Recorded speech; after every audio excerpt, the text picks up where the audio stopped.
नमस्कार भक्तों, आपका स्वागत है धार्मिक यादें चैनल पर। आइए शुरू करते हैं एक आध्यात्मिक सफ़र जय श्री श्याम के साथ। आज हम सुनेंगे मोहिनी एकादशी व्रत कथा। मोहिनी एकादशी को बहुत ही पावन और फलदायी तिथि माना गया है। पौराणिक मान्यताओं के अनुसार जो भी व्यक्ति इस पावन दिन पूरे विधि विधान से व्रत रखता है तो उसके जीवन में सब कुछ कल्याणमय होता है। मोहिनी एकादशी का व्रत रखने वाला व्यक्ति मोह माया के जंजाल से मुक्त हो जाता है और उसे मोक्ष की प्राप्ति होती है। मोहिनी एकादशी का महत्व माना जाता है कि जब समुद्र मंथन हुआ तो अमृत प्राप्ति के बाद देवताओं और असुरों में आपाधापी मच गई थी। ताकत के बल पर असुर देवताओं से अधिक बलशाली थे। देवता असुरों को हरा नहीं सकते थे। सभी देवताओं के आग्रह पर भगवान विष्णु ने मोहिनी रूप धारण कर असुरों को अपने मोह माया के जाल में फंसाकर सारा अमृत देवताओं को पिला दिया। इससे सभी देवताओं ने अमृतत्व प्राप्त किया। यही वजह है कि इस एकादशी को मोहिनी एकादशी कहा जाता है। मोहिनी एकादशी व्रत कथा।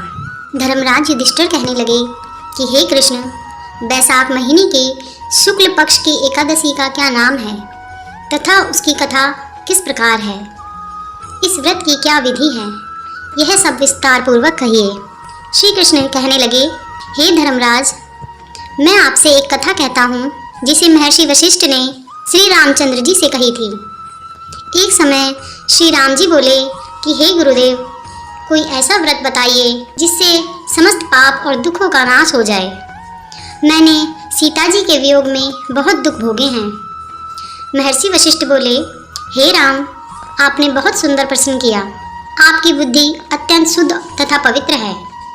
यद्यपि आपका नाम स्मरण करने से मनुष्य पवित्र और शुद्ध हो जाता है, तो भी लोकहित में यह प्रश्न अच्छा है। बैसाख महीने में जो एकादशी आती है उसका नाम मोहिनी एकादशी है। इसका व्रत करने से मनुष्य सब पापों से तथा मोहजाल से मुक्त हो जाता है। मैं इसकी कथा कहता हूँ, ध्यान पूर्वक सुनो। सरस्वती नदी के तट पर भद्रावती नाम की एक नगरी में धूतिमान नामक चंद्रवंशी राजा राज करता था। वह पुण्यवान धनपाल नामक वैश्य भी रहता था। वह अत्यंत धर्मालु और विष्णु भक्त था। उसने नगर में अनेक भोजनालय, प्याऊ, कुएं, सरोवर, धर्मशालाएं आदि बनवाए थे। सड़कों पर आम, जामुन, नीम आदि के अनेक वृक्ष भी लगवाए थे। उसके 5 पुत्र थे, सुमना, सदुद्धि, मेधावी, सुकृति और धृष्ट बुद्धि। इनमें से बड़ा पुत्र धृष्ट बुद्धि महापापी था। वह पितर आदि को नहीं मानता था। वह वैश्या, दुराचारी, मनुष्यों की संगति में रहकर जुआ खेलता और पर स्त्रियों के साथ भोग विलास करता था। मधमास का सेवन करता था। इसी प्रकार अनेक कुकर्मों में वह पिता के धन को नष्ट करता रहता। इन्हीं कारणों से दुखी होकर पिता ने उसे घर से निकाल दिया था। घर से बाहर निकलने के बाद वह अपने गहने कपड़े बेचकर अपना निर्वाह करने लगा। जब सब कुछ नष्ट हो गया तो वैश्या और दुराचारी साथियों ने उसका साथ छोड़ दिया। अब वह भूख से अति दुखी रहने लगा। कोई सहारा ना देख चोरी करना सीख गया। एक बार वह पकड़ा गया तो धनपाल का पुत्र जानकर चेतावनी देकर छोड़ दिया गया। मगर दूसरी बार भी फिर पकड़ में आ गया तो राजा ने उसे कारागार में डाल दिया। कारागार में उसे अत्यंत दुख दिए गए। बाद में राजा ने उसे नगरी से निकल जाने के लिए कहा। वह नगरी से निकलकर वन में चला गया। कुछ समय पश्चात वह बहेलिया बन गया और धनुष बाण लेकर पशु पक्षियों को मारकर खाने लगा। एक दिन भूख प्यास से व्यथित होकर वह खाने की तलाश में घूमता हुआ कौंडिन्य ऋषि के आश्रम में पहुंचा। उस समय बैसाख का महीना था और ऋषि गंगा में स्नान कर रहे थे।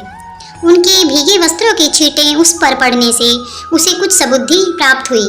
वह कौंडिन्य मुनि से हाथ जोड़कर कहने लगा, हे मुनि, मैंने जीवन में बहुत पाप किए हैं। आप इन पापों से छूटने का कोई साधारण बिना धन का कोई उपाय बताएं। उसके दीन वचन सुनकर मुनि ने प्रसन्न होकर कहा कि तुम बैसाख शुक्ल की मोहिनी नामक की एकादशी का व्रत करो, इससे समस्त पाप नष्ट हो जाएंगे। मुनि के वचन सुनकर वह अत्यंत प्रसन्न हुआ और उनके द्वारा बताई गई विधि के अनुसार व्रत किया। हे राम, इस व्रत के प्रभाव से उसके सब पाप नष्ट हो गए और अंत में वह गरुड़ पर बैठकर विष्णुलोक को गया। इस व्रत से मोह आदि सब कष्ट दूर हो जाते हैं। संसार में इस व्रत से श्रेष्ठ कोई व्रत नहीं। इसके महात्म्य को पढ़ने से अथवा सुनने से 1000 गोदान का फल प्राप्त होता है। श्री हरि विष्णु आपकी सभी मनोकामनाएं पूरी करें।